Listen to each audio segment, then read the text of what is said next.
नमस्कार, सत्यहिंदी.com में आपका स्वागत है। एक नजर अब तक की सुर्खियों पर। News broadcasting and digital standards authority यानी NBDSA ने TV news channel news Nation के 6 नवंबर 2020 के शो जिसका टाइटल है धर्मांतरण जिहाद के खिलाफ की गई शिकायत का हवाला देते हुए अपने 15 नवंबर के अपने आदेश में कहा कि अगर न्यूज़ एंकर प्रसारण के दौरान निष्पक्ष रहने में विफल होता है तो ब्रॉडकास्टर उसके खिलाफ कार्रवाई करें। NBDSA ने यह भी कहा कि एंकरों को कार्यक्रम करने के तरीकों को लेकर ट्रेनिंग दी जानी चाहिए।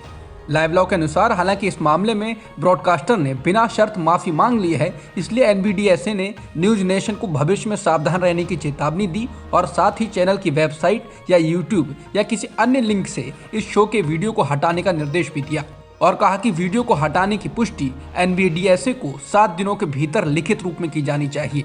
बता दें, NBDSA में citizens for justice and peace द्वारा न्यूज़ नेशन के खिलाफ धर्मांतरण जिहाद नाम के कार्यक्रम करने के खिलाफ शिकायत की गई थी। दिल्ली विधानसभा की पीस एंड हार्मनी कमेटी ने अभिनेत्री कंगना रनौत को 6 दिसंबर को असेंबली में पेश होने के लिए कहा है। आम आदमी पार्टी के नेता राघव चड्ढा की अगुवाई वाली इस कमेटी ने कंगना को सिखों के बारे में उनके आपत्तिजनक बयानों को लेकर समन जारी किया है। बता दें, इससे पहले दिल्ली सिख गुरुद्वारा प्रबंध कमेटी के अध्यक्ष मनजिंदर सिंह सिरसा के नेतृत्व में एक प्रतिनिधि मंडल ने कंगना के खिलाफ दिल्ली के खार पुलिस स्टेशन में FIR दर्ज कराई थी। FIR दर्ज कराने के बाद सिरसा ने कहा था कि वो दिन अब दूर नहीं जब कंगना अभिव्यक्ति की आज़ादी का दुरुपयोग करने के लिए सलाखों के पीछे होंगी।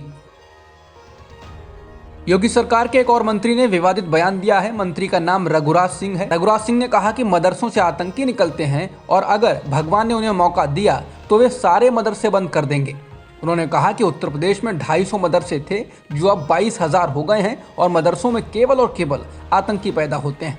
बीजेपी के नेताओं की इस जहरीली बयानबाजी की वजह से मदरसों के शिक्षकों पर कई जगहों पर हमले हो चुके हैं। एनसीपी नेता और महाराष्ट्र के मंत्री नवाब मलिक ने एक बार और नया खुलासा कर एनसीबी अधिकारी समीर वानखेड़े को घेरा है। नवाब मलिक ने समीर वानखेड़े की मां जाहिदा का मृत्यु प्रमाण पत्र ट्विटर पर साझा किया और दावा किया है कि जाहिदा की मौत के बाद भी वानखेड़े परिवार ने फर्जीवाड़ा किया और 2 अलग अलग दस्तावेज बनाए। मलिक ने 2 दस्तावेजों को साझा किया है। जो मृत्यु प्रमाण पत्र है उसमें समीर वानखेड़े की मां का धर्म हिंदू बताया गया है, जबकि दूसरा दस्तावेज कब्रिस्तान का है जिसमें उनके धर्म को मुस्लिम बताया गया है। मलिक ने कहा कि एक और फर्जीवाड़ा अंतिम संस्कार के लिए मुसलमान और सरकारी दस्तावेज के लिए हिंदू। धन्य है दाऊद, ध्यान दे। बता दें, नवाब मलिक का कहना है कि समीर वानखेड़े ने मुस्लिम होते हुए फर्जीवाड़े से दलित कोटे से नौकरी हासिल की। बॉम्बे हाई कोर्ट से आज नवाब मलिक को झटका लगा है। कोर्ट ने कहा कि अगली सुनवाई यानी 9 दिसंबर तक नवाब मलिक समीर वानखेड़े के परिवार के बारे में कुछ भी सोशल मीडिया पर साझा नहीं करेंगे।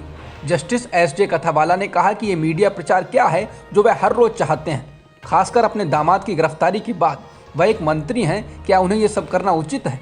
बता दें, न्यायमूर्ति SJ कथावाला और न्यायमूर्ति मिलिंद जाधव की खंडपीठ समीर वानखेड़े के पिता ध्यानदेव द्वारा जस्टिस माधव जामदार के आदेश के खिलाफ दायर अपील पर सुनवाई कर रहे थे, जिसमें जस्टिस जामदार ने मलिक को कुछ भी पोस्ट करने से नहीं रोका था और कहा था कि वो बिना सत्यापन के कुछ भी पोस्ट ना करें। मुंबई पुलिस के पूर्व कमिश्नर परमबीर सिंह अचानक गुरुवार सुबह मुंबई पहुंच गए हैं। उनके बारे में ऐसी खबरें आ रही थी कि वो देश छोड़कर भाग गए हैं, लेकिन बुधवार शाम को ही उन्होंने दावा किया था कि वो चंडीगढ़ में हैं। उनके वकील ने भी सुप्रीम कोर्ट से कहा था कि उनके मुवक्किल देश में ही हैं। परमबीर सिंह ने न्यूज़ चैनल आज तक से कहा कि वो जांच में शामिल होने के लिए मुंबई आए हैं और उन्हें जो कुछ भी कहना है वो अदालत में कहेंगे। मुंबई की एक स्थानीय अदालत परमबीर सिंह को घोषित अपराधी करार दे चुकी है और कम से कम 3 मामलों में उनके खिलाफ गैर जमानती वारंट जारी किया जा चुका है। त्रिपुरा में आज स्थानीय निकाय चुनाव के लिए मतदान हो रहे हैं। हालांकि त्रिपुरा में निकाय चुनाव के प्रचार के दौरान से ही हिंसा और झड़पों की खबरें आती रही हैं। इसी को देखते हुए सुप्रीम कोर्ट ने त्रिपुरा सरकार के गृह सचिव, राज्य चुनाव आयोग और पुलिस महानिदेशक को यह सुनिश्चित करने का निर्देश दिया कि हर मतदान केंद्र पर केंद्रीय सशस्त्र पुलिस बल यानी CAPF के जवानों की पर्याप्त संख्या हो।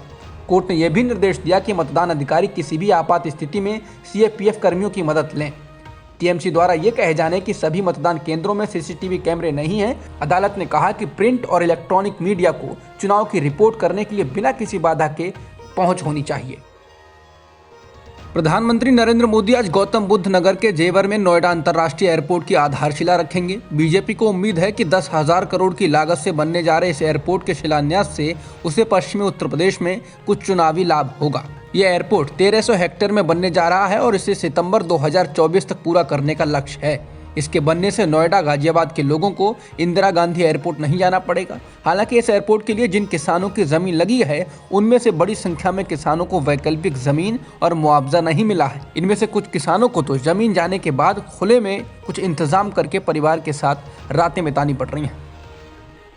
दिसंबर में होने वाली लोकतांत्रिक देशों की वर्चुअल समिट में अमेरिका ने ताइवान को भी आमंत्रित किया है, जिसके बाद चीन भड़क गया है। इस समिट में रूस, पाकिस्तान और चीन को छोड़कर दुनिया के 110 लोकतांत्रिक देश हिस्सा लेंगे। वहीं अमेरिका द्वारा ताइवान को आमंत्रित किए जाने से चीन भड़क उठा है। चीनी विदेश मंत्रालय के प्रवक्ता झाओ लिजियान ने कहा कि चीन अमेरिका के इस कदम का विरोध करता है। चीन ने कहा कि दुनिया में सिर्फ एक चीन है और पीपुल्स रिपब्लिक ऑफ चाइना की सरकार चीन का प्रतिनिधित्व करती है। इसके बाद चीन ने अमेरिका को चेताया कि वो ताइवान के साथ अपने बढ़ते संबंधों को तत्काल रोके। चीनी विदेश मंत्रालय के प्रवक्ता झाओ लिजियान ने कहा कि चीन इसकी निंदा करता है और पूरी मजबूती से इस तरह के संबंधों का विरोध करता है। अब तक की खबरों में इतना ही। बाकी खबरों के लिए बने रहिए सत्यहिंदी.com के साथ। सत्य हिंदी का ऐप डाउनलोड करें गूगल प्ले स्टोर पर।